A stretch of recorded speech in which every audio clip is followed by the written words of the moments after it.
Hi, so we got another one. It's getting warmer. Air conditioning calls are starting to come out. Got a 2002 Honda Civic, and no air conditioning is the complaint. So first thing I'll do for these guys, I'll verify the complaint. I'll hop inside, turn the air conditioning on, and see what happens. Okay, so we're in the vehicle now. We're about to fire it up and test to see what we see. I always like to start with the fan speed off and the air conditioning off. I'll crank it, I'll get it to run. That way I can get a feel for how the vehicle sounds and how it's running. And then once it's calmed down, I'm not listening to it crank. Then I'll turn the air conditioning on, and then I can pay more attention to the change, if there is one. So we'll start it up. Okay, well, I'll turn the air conditioning on. So I don't know if you picked that out, but I heard the compressor click very briefly, and then it shut off.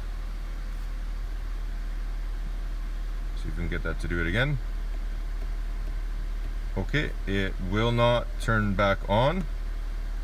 So first thing we'll do is we'll go outside and we'll see, is there any actual refrigerant in the vehicle. The number one cause of air conditioning not working is just the refrigerant leaked out.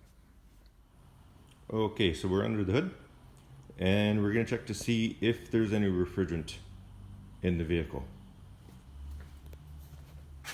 So we got our high side port over there, and then there's our low side port down there. Low side port will be smaller, high side port will be bigger. High side port will be on our thinner hose. Low side port will be on the thicker hose, because this will be under less pressure. This will be under higher pressure, but they only hook up one way. So I'm just going to use the AC machine just as a set of gauges, and we'll just see. Get that away from the alternator. We'll see what we see in there. Pop that down, make sure. There we go, that fits better. Okay, so spin it in.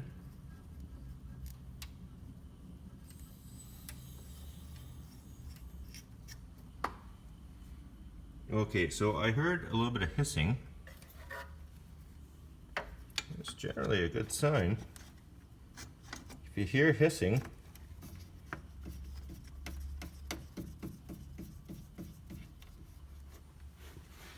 that usually means something. So, low side will be easier to spot. We're at 80 PSI. 80 PSI will be enough to turn that compressor on. We don't know necessarily if that's going to be what's supposed to be in there, so we don't know how well it'll run, but we do know it will be enough to turn that compressor on. So it's not a charge level. Now, once we're all said and done, we'll do the full evac and recharge service to make sure that the level's proper. But right now, we're not concerned about how well the AC works. We're concerned that that compressor is not even turning on and staying on. After we get it to stay on, then we'll address how well the system works. As a general rule of thumb, we're at 75 PSI. I'll take you over to the thermometer. I don't know if you can see it. It's right there. So, sorry, our pressure is at 80 PSI. Our temperature in here is around 75 Fahrenheit ambient. Now, this vehicle sat overnight, so it is cold. As a general rule of thumb, your low side pressure should be roughly around the ambient air temperature in Fahrenheit. So if it's 75 degrees Fahrenheit, then you should see, a little bit, actually more than that, but 80 or so psi. Again, that's not to say that we're exactly on our charge. We might be off a little bit, but we know that that roughly corresponds there, because remember, temperature and pressure correlate to each other. So we know for sure there is enough in here that should be able to turn that compressor on. So we don't have to worry about sucking it all out, weighing it, all that business. We'll do that afterwards. Right now, we're just going to address why that compressor isn't turning on. So I'll take the machine off because we won't need it for now, and we'll start looking at wiring diagrams and service information, try and get a game plan. Okay, so we've got some wiring diagrams printed out, and we'll start with page 1.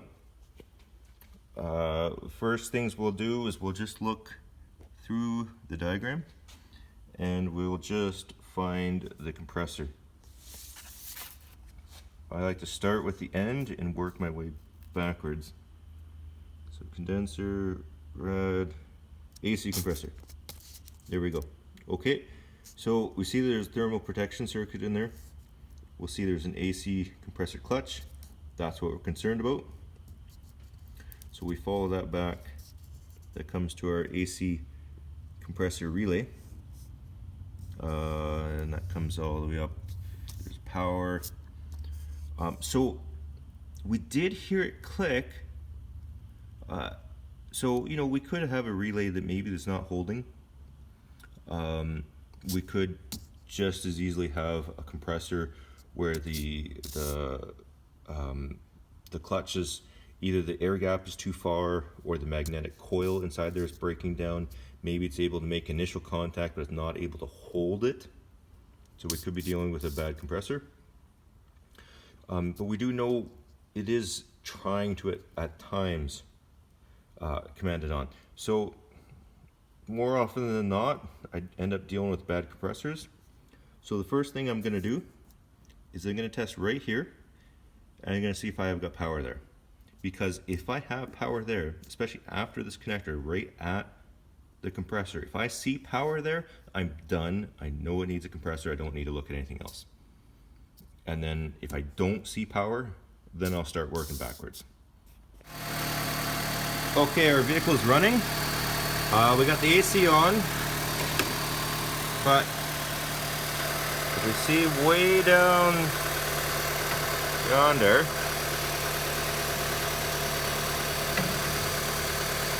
see if I can get some proper light on there, get you to see. You can see the face of that compressor is not turning. I don't know if it'll focus. There we go, that's a little bit better. But yeah, it's not turning. So we're going to check to see if we have power down at the compressor.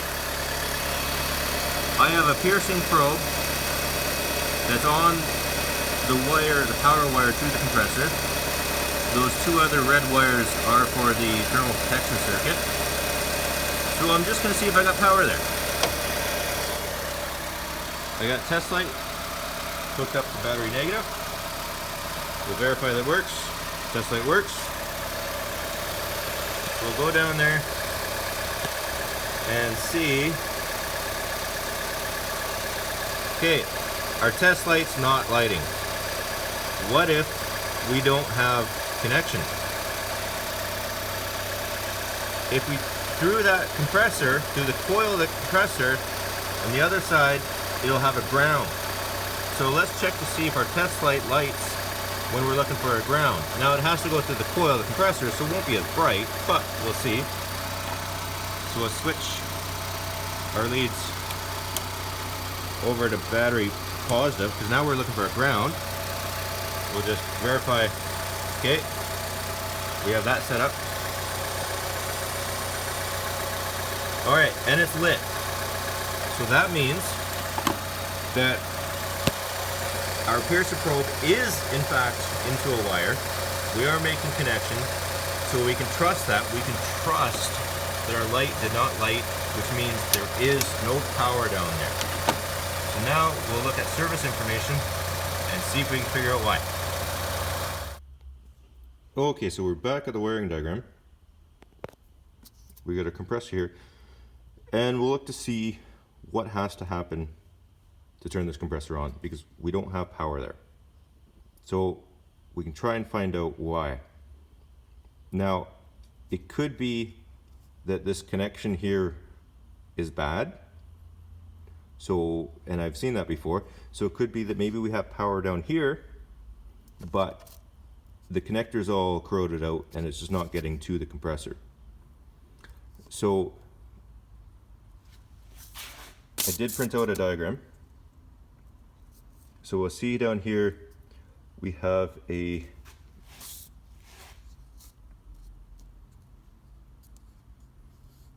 so if we look at our colors, the wire to the compressor is blue-red. One of the wires for the thermal protection circuit is red, and the other wire is blue-white. So you'll notice there is a connector right there. So I've got a printout of our connector. There's a blue-white, there's a blue-red, and there's a red. Now the middle one, the blue-red, is the power wire to turn on the compressor. So it's possible that on the harness, the vehicle side of that, there's power, it's just not getting through that connector because of corrosion. I've seen that before. So we can test that, because again, if we see that, we know we're done, it just needs a compressor. But let's get an indication of some other stuff, what has to happen. So we got a relay. Occasionally those can go bad. If we follow the circuit all the way up, we got a big fuse right there, which is 20 amp. But if we follow this down, we notice that same fuse runs the condenser fan. Now I don't know if you caught it a couple times where the compressor did turn on for a second, but I did hear that fan kick on, so I know that fuse is good, so I don't have to worry about that. I did hear the compressor click on, so I know that that relay is semi-capable of clicking on. I don't know if it's capable of holding, so I'm more right now concerned about the control side. I'm not concerned as much about the power feed to that relay, because if we looked at power feed, or for the control side power, it's shared to a bunch of other things that I know are working. I'm just going to kind of look at the ground side control. So if we follow that up, it comes from the engine computer. Now, this is an older vehicle, so we don't really have much in the way of scan tool functionality as far as codes or live data, because the HVAC controller is not on the network. So let's look at the rest of it. Let's follow this thermal protection back. So if we follow this side, and it comes up, okay, that says AC pressure switch, multiplex control unit, under dash fuse box. So one side of that goes to the fuse box. We don't really know what that's supposed to be, if that originates from there or if that goes to there. So let's follow the other side.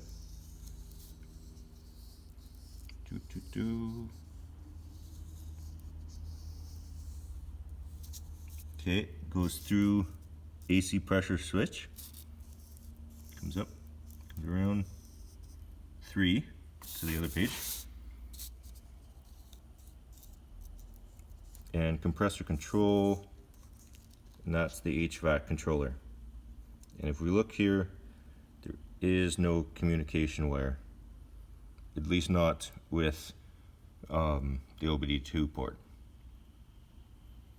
So compressor control, so that means this is actually going to be the originator of whatever's supposed to be on that wire. So if we follow that back, 3 comes to 3, so that has to go through the AC pressure switch, so the AC pressure switch has to be satisfied to pass that on, and it comes down here, goes through the thermal protection, which also has to be satisfied, and that goes all the way up. Let's follow that properly. To our fuse box. Now, that is just going to be a sense circuit. It's not going to be a power circuit. It's not some of the older designs for the AC pressure switch, the power that actually controlled the magnetic clutch or the magnetic field on the compressor clutch would actually go through this sensor. In this case, that's not the case. It's just a sense circuit that goes to our controller in the fuse box, and if it sees what it wants to see, then it'll tell the engine computer to turn on the AC compressor if everything else is satisfied, and the engine computer supplies the signal which turns on the relay, which then provides the power down to there. So this is just a sense circuit. So we can look at this, and we can look at this, and then we can see if there's power there as well. So we'll start with that, and then we'll see if either of these are open. Again, right now we don't really know if that should be a power, if that should be a ground, if that should be a 5-volt, but we can quickly easily check to see if these are open or not, and we will go from there. Okay, so we're back under the hood, and if we see down there against the fan, there's a 3-wire connector. That is that 3-wire connector that goes to the compressor. So we know the center pin is the one that is the actual power feed down to the compressor. So who knows, maybe that connector is corroded up and maybe everything's working and it's just a matter, it's bad connection there. So we can check that first. If we see power there, hooray, we just need to fix that wiring issue and or change the compressor. And then either side is the thermal protection switch in the compressor. So right now we don't know whether those are supposed to be grounds or they're supposed to be powers, but all we know is that's a simple contact circuit. So if it's happy, then they'll both be the same. As long as there's continuity between the two, then we're good. So I'll fire up the vehicle, get the compressor going, and we'll see what we see. Okay, so I tried doing it, kind of switching back and forth, and then showing a shot of it running, but you know, it's so deep down there, I don't want to get my hand in that belt. I couldn't get a really good video of it. I did test the power feed down to the compressor. There was no power there. So right now I'm key on, engine off with the AC button turned on, and I do see a power there. It's not a very good power. I'll hook up a battery charger in a second. But I switched that back and forth and I saw power on both sides. So if the thermal protection switch inside that compressor was shot, then you would see power on one side, say, then ground on the other side, or just power on one side and then nothing on the other side. If you were to switch it back and forth, say if you're wondering, do you have a ground or do you just have an open circuit? What you can always do is you can switch the other side of your lead to battery positive, and then if you have an actual ground, then you'll see 12 volts. But if you switch your lead back and forth between positive and negative and you still see 0, then that means it's just an open circuit, it's not connected to anything. As well, if so, say if we were to switch this over, the other thing too you can look for is right now, see how that's not really moving very much? That means we got connection. If we weren't connected to anything, then you would see it flying all over the place. Usually it moves more than that, but to give you an idea, we are in fact connected. If ever you're wondering, just switch it back and forth and you should see 12 volts on one side. Kind of long-winded, but anyways, we do know that the thermal overload protection circuit is not closed, so it is passing that along. The next thing is that pressure sensor, and if we look down there on top of the receiver dryer, there's our pressure sensor. So we can look across that to see if that is closed. Now, we looked on our gauges and there is physically enough pressure in there to turn the compressor on. Now, that doesn't mean that the sensor is working. So I know you probably won't be able to see very much, but okay, shove that in there. Okay, we still see that same power. So that means that's the same as our overload on the compressor. So we'll try and get that. And okay, both sides of that switch show power. So that means that switch is not closed, and the overload protection on the compressor is also not closed. So now we'll go back to our service data. We'll see if we can find a description of how that's supposed to work, whether that is actually supposed to be power or if it's supposed to be ground. And I'll also hook a charger on our battery, and I'll get you a shot of that in a second. Okay, so we got a service information. We're on heating and air conditioning. Yeah, it might be a little bit of a glare. We'll work with it what we can. Description and operation components. How the system works. Let's try that. Okay, the heater controls blower, air delivery, AC compressor, automatically, ignition on, blah blah blah. There's ground, blower controls, nope. Air delivery, nope. AC compressor controls. Voltage is provided at all times to the clutch relay. Fuse 1 with the ignition on. With the ignition on, the heater control. Okay, here we go. This is what we want. With the ignition on, the heater control panel, which is that HVAC module that we saw in the wiring diagram, grounds the AC on input of the ECM PCM through the AC pressure switch. Okay, so we know that should be a ground. We saw a power, and it should be a ground. Keep in mind this is just a signal. It's not actually a power, so because of that I was using my multimeter, not a test light, because this will be through really high resistance. So we just want to see that. So AC pressure switch, we tested that, it's not closed. And the multiplex control unit. So that says it comes from, as we suspected, from the HVAC module through the pressure switch and then to the multiplex control unit, and then that would then tell the ECM to turn on the compressor. Yeah, the ECM then grounds. Yeah, okay, so the ECM turns it on. The clutch then engage, the AC button. Okay, must be active. Yeah, it was on. Evap temperature sensor. Evap temperature sensor is located in the evaporator housing.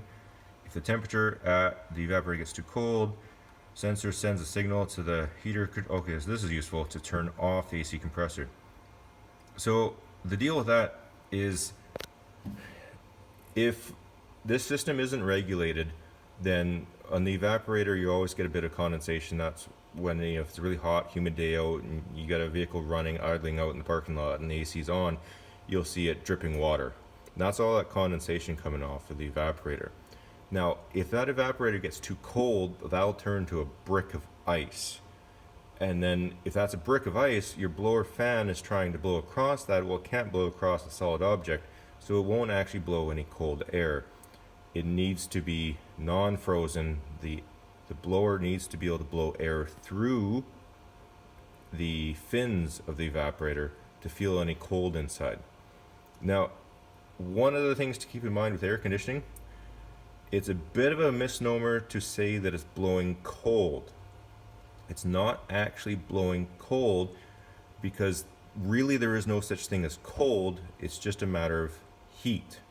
There is more heat, which is hot, and then there's less heat, which we refer to as cold. So really what it's doing is it's blowing air across the evaporator, which has much less heat. That evaporator absorbs the heat from that air and then blows that inside the cab. So a better way of thinking of it is the evaporator doesn't blow cold into the cab. What it does is it takes the heat out of the cab, puts it into the refrigerant, and the refrigerant then dumps it out of the condenser out front, and then it just keeps cycling back and forth, back and forth, back and forth. It's just a big heat exchanger. Takes the heat from inside, dumps it out the front, and keeps going. Anyways, back on track, evap temp sensor. If that's faulty, and I've seen that, then what it'll do is it'll tell the module, shut off the compressor, wait till it comes back off of freezing. So it'd be really nice if this was a newer vehicle, we could hook our scan tool, we could go to the HVAC module, we could look at live data, and what we would see is -40. Most temperature sensors are negative temperature coefficient, so as temperature goes up, resistance goes down. As resistance goes up, it reads lower temperature. Usually what happens with these is they go open circuit. So say maybe it's unplugged or a wire's corroded through, they'll read lots of resistance, which will read really cold. Same thing too for an intake air temp sensor, coolant temperature sensor. If they are unplugged or open circuit, they'll read -40. Okay, so our problems that we're noticing right now is that sense circuit that comes from the HVAC controller that goes all the way through our pressure sensor as well as the thermal protection and the compressor and comes back to the multiplex unit, which then tells the engine computer to turn the compressor on. That circuit is supposed to be a ground. We're seeing a power. So what we want to do is we want to look to see why. That comes from the HVAC controller. Now the button for the illumination turns on and other stuff works in the HVAC controller. So we don't think that this is missing a ground. We don't think this is missing the things that it needs to work. When you turn the key off, the vehicle's off, you can't push that AC button and have the light. Therefore, we should be reasonably safe to assume that our ground is okay, our ignition feed's okay, as well as the power feed is also okay. So, but this could be bad. Or we could have a wire issue, because what if in our multiplex, in our fuse box, what if that behind its resistor and its sensing circuit, what if it provides a power and it wants to see this unit provide a ground and pull that power down to ground, and if it doesn't see that, then it assumes that okay, we're good, don't turn on the compressor. So we're less concerned about this and more just concerned about this. But we did read in our information that if the evaporator temperature sensor is faulty or reading too cold, then this will not turn on that circuit. Because we can't get codes, because we can't get information with our scan tool, we're going to have to rule out that evaporator temperature sensor, which is about the only thing left, and then we'll go after this guy, we'll check the wiring. If the wiring's okay, then that leaves this guy. So here's our evaporator temperature sensor. I'll give you a shot of where that lives in a second, but it's basically just a 2-wire thermistor. Nothing special. It gets fed, well, we don't really know what is fed is which side is power, which side is ground. We don't really care, we just know it is a variable resistor. So quickest thing to do is pull it out, because this one's really easy to get to. So I have it out. This is what it looks like. Just a temperature sensing element that changes the resistance. We got a connector. So I just have it hooked up to my multimeter. Move that a little bit. Oh, that's, get that a little closer. So we got 11.3 kilo ohms. So is that good? I don't know. I had stuff fall off of me. Let's see if I can prop that up a little bit. Get that out of the glare a little bit. There, maybe that's a little bit better. Okay, so we don't know if that's good, but we can test to see if it functions with heat gun. So we know ambient is around 11,000 kilo ohms. So, and yes, it is a negative temperature efficient. As we are heating it up, resistance is dropping. So that means we want it to be a relatively low resistance to allow the compressor to turn on, and a super high resistance will shut off the compressor, because a super high resistance will mean that it's super cold and we're frozen up, so don't turn on the compressor, allow it to thaw. So we see that it is moving with temperature. Again, we don't know what its range is, we don't know what it's supposed to be, but we can get an indication as that's cooling off. That's going back up. Now, what we can also do, got a bottle of cold water. And yeah, it's going to take a while for that to react. But we do see it's going backwards, and it's not seeing any dropouts. So it's reasonable to assume that this is somewhat working. And what we can do, we can substitute values. I have a variable resistor that has a little knob on it. It's a little tool. I can put that in there and see if that makes any difference, see if there's a resistance range that makes any difference. What we can do is, you can unplug it, which would read unplugged, which would read really cold because it's really high resistance. So that shouldn't allow the compressor to turn on. We can put a short circuit across it. Again, this isn't a power, it's just a signal circuit. There's resistors inside, so we're not going to short anything out. So we could jumper it. We could try and find some resistors. If we don't have any resistors, we can try and find some components lying around, test the resistance of them, see if we can find something that's 1,000 ohms, wire that in, see if that makes any difference. But I do have a variable resistor, so I'll get you a shot of that, and we'll see what we can see. Okay, so there is my variable resistor. It's a knob. It does have 3 wires, so you can hook the one up to power, you can hook the other up to ground, and then there's a signal wire, and you can have it act like a 3-wire Hall effect. Or what you can do is you can just hook one wire up to either ground or power, doesn't matter, and you can hook the other wire up to the signal wire and just have it act just like a variable resistor. You can also buy expensive tools that can simulate signals. This guy was pretty inexpensive. I can put a link down in the description. I'm sure you could get something equivalent off of Amazon. This guy here goes, the high end of the scale goes up to 10,000 ohms, and I think the bottom end of the scale, I think it goes down to it's either 0 or 1,000 ohms. I can't really remember what the bottom scale is, but it goes all the way through. This guy here is pretty difficult to dial in exactly what you want, but you can do a sweep and you can get an idea. Okay, so I'll give you a shot of where, well, I'll try to give you a shot of where that sensor lives. It's way up in there. There's the connector. I had to remove a couple things. It's kind of a pain in the butt to get access on, to get your hands on it.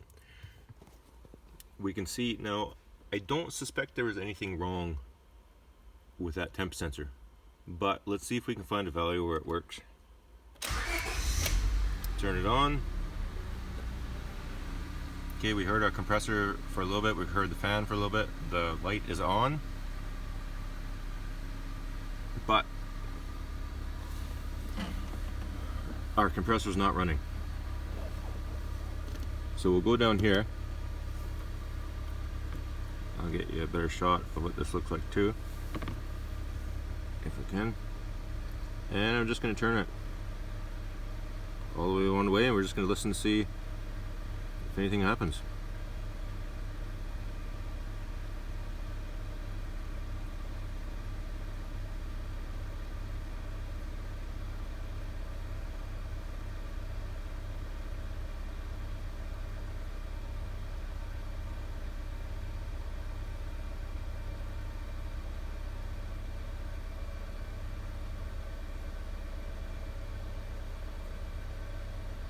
Okay, I've turned it just about as far as I'll go.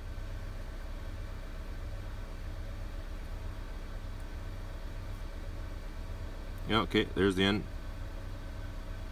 Didn't work at any point on there.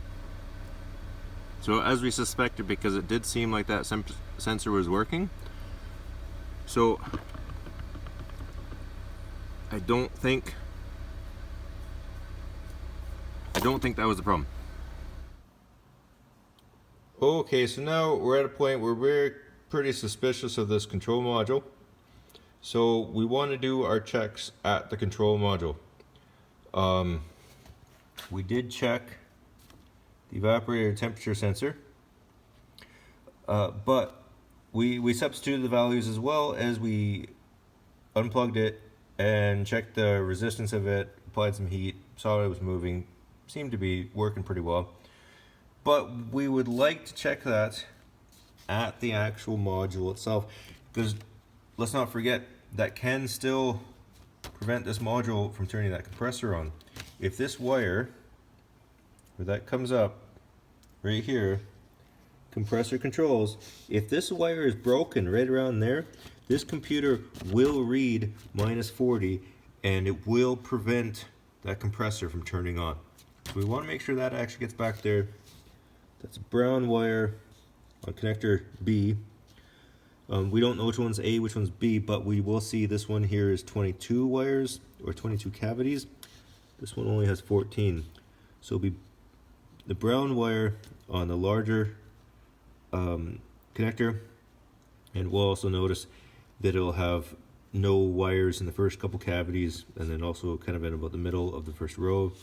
Whereas this one here, this 14 wire connector, every single cavity is full. The other thing we want to check is our compressor control. This is our blue wire. This is the wire that turns the, sorry, it doesn't turn the compressor on. This is our signal wire that goes through the low/high side pressure switch, the cutoff switch, and it'll also go through the thermal overload protection switch. If both of those are satisfied, it'll then send its ground up to the multiplex control unit, which will then tell the engine computer to turn on that compressor. So what if the computer is actually sending that ground out, but there's broken wire somewhere before this switch? So we want to verify that. So we'll test it right at the computer. If we have a ground right at the computer, we need to chase down a broken wire.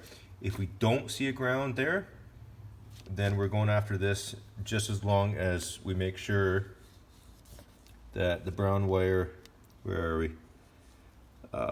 This one right here, this comes down from the evap temperature sensor. We want to make sure that this is actually getting to that module. Okay, so we're going to go after the module.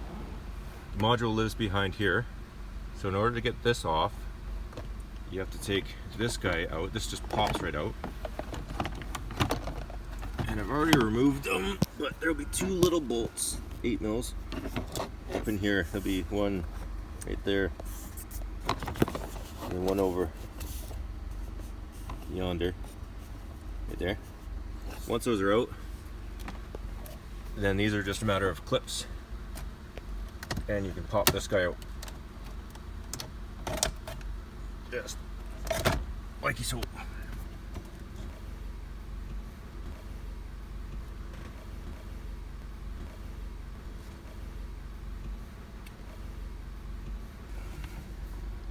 And then that is our module. We'll do some testing there.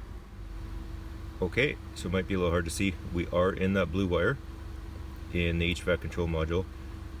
That is our control wire. That should be a ground that goes through the sensors, comes back in around town, and tells the multiplex unit to tell the engine computer, hey, turn on the compressor. That should be a ground. If we look at our meter, we're seeing a power. You can ignore the minus signs. I just have the lead switch. But we're seeing a power, and it should be a ground.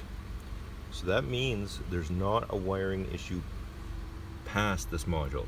if we saw a ground here and then a power further out there, then we'd know we'd have a break somewhere. But we see a ground coming out immediately from here, so we know our unit is faulty. One thing we can do, we can try providing a ground. Okay, so I got my test light hooked up to a ground. Now remember, this is just a signal circuit. So even though it's just a test light, it's going through my test light, it's still enough of a ground for that control unit in the multiplex unit to sense the ground. So this is all we need. So if everything else works, we'll hear the compressor kick on. And we do.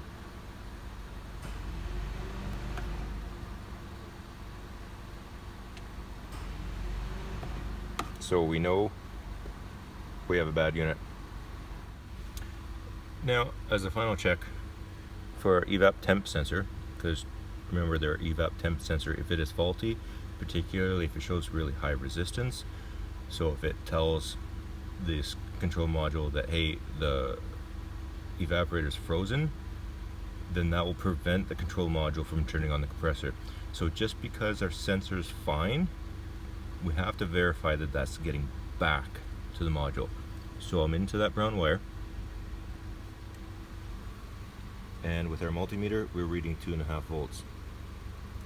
So that'll be right around average.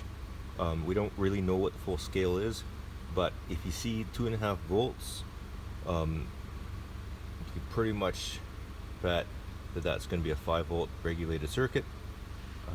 But either way, 2.5 volts is in, even if it's an 8-volt circuit or if it's a 12-volt circuit, 2.5 volts is roughly around the middle, or a good enough spot in the center to make you feel pretty confident that that's not the problem, that that's still a good enough reading to allow the control unit to turn on the compressor.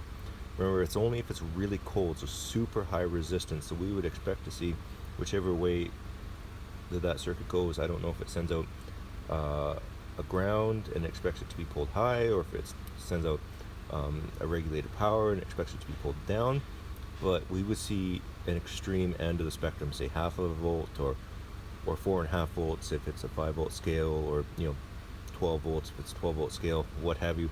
If we see something in the middle, then that would be good enough to allow it to turn the compressor on. We are just dealing with a faulty unit. All we got to do is replace that unit. In order to do that, there's a few screws that undo it from this faceplate, and in order to get it finally off, you also have to pop those knobs off, and then the whole unit comes out, and we put a new one in there and everything will be good. And then of course, once we're done, we'll also want to do a proper evac and recharge, because just because we get the compressor going, we don't want to send it out on a half charge and then 3 months down the way, hey, it's starting to blow warm now. We want it fixed fully. Well, we're back. As you can tell, the air conditioning is working right now. That was an interesting one. First, I was debating putting the last section of this video together because I think the first part of it had some good testing in there, some good information. One of the things that sucks about calling any type of computer is, okay, yeah, you have to do your regular checks, you have to check your powers, you have to check your grounds, but every now and then you can find an unusual input that can prevent a computer from doing its job. Now, the usual one for this computer would be the evap temperature sensor. So we knew about that, but what it ended up actually being, so I didn't even realize before that the fan wasn't working. I had it on the first click just so we didn't have massive rushing air, so it could be more audible on the video. And it's so quiet, it's so little, and there's so much background noise while I was working away, I didn't even realize the fan wasn't spinning. The culprit is the blower motor control module. It's not really a resistor anymore because this is the variable speed, the many speeds, so it's not just a section of 4 resistors with the low, the medium low, the medium high, and the high. This has individual settings where it'll send a pulse signal to there, and that control module will have larger power transistors in there, which actually pulses the blower motor. Long story short, that was faulty. The HVAC control module was picking up on the fact that it was faulty, and because of that, it was shutting off the air conditioning. Well, it's a good thing for the control module. We actually have a donor vehicle out in the parking lot. They were able to grab the one off of there. It needs a transmission, and the customer's not really willing to put the money into it, so it's just gonna be scrapped. So we're not really out anything.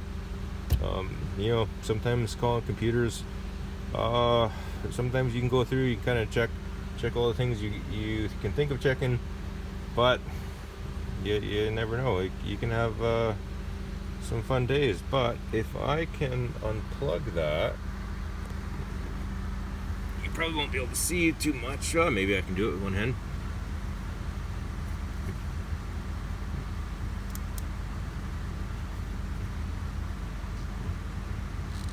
Kevin. Oh, she's hot. There you go. We just heard the fan kick out. Oh, she's hot.